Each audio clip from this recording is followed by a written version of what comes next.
Oui, merci, Monsieur le Président.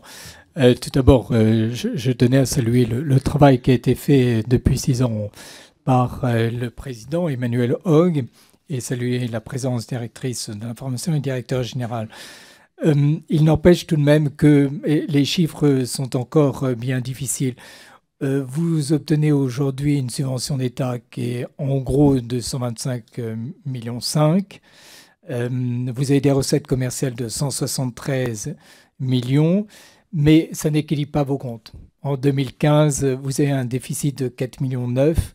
Le déficit en 2014 était de 2,2 millions. Donc dès lors, la stratégie de redressement que vous avez, bien sûr, comment vous avez dégagé des marges de manœuvre? Alors, vous avez parlé des 117 accords sociaux. Euh, Vos dépenses sont à 80% des charges de personnel. Vous avez évoqué tout à l'heure, et je serai prêt à répondre à vos questions sur les discussions actuellement en cours avec les partenaires sociaux. Donc, je vous pose la question, vous en êtes où? Est-ce que vous êtes d'ailleurs très soutenu par vos tutelles sur ces difficiles négociations? Ensuite, vous avez évoqué que, effectivement, la grande question aussi, c'était le réseau.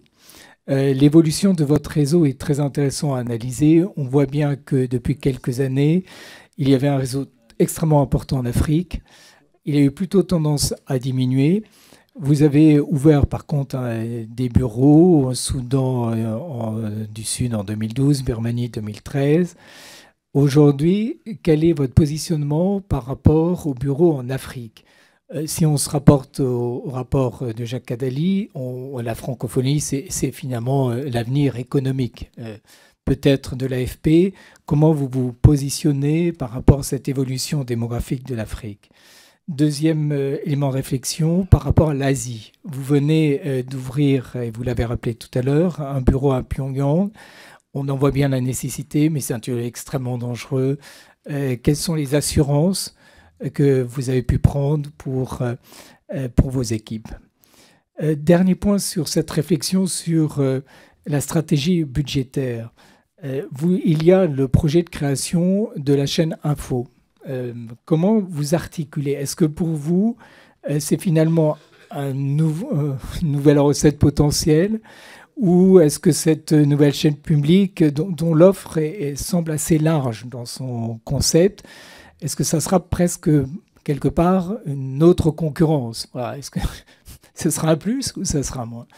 Voilà, j'aurais d'autres questions à vous poser, mais les 2 minutes me sont imparties, donc je vais centrer ça sur les questions budgétaires. Un seul petit incident, comme vous êtes un homme de culture, on connaît votre parcours, Emmanuel, comment vous positionnez finalement cette place de l'AFP par rapport à la question culturelle?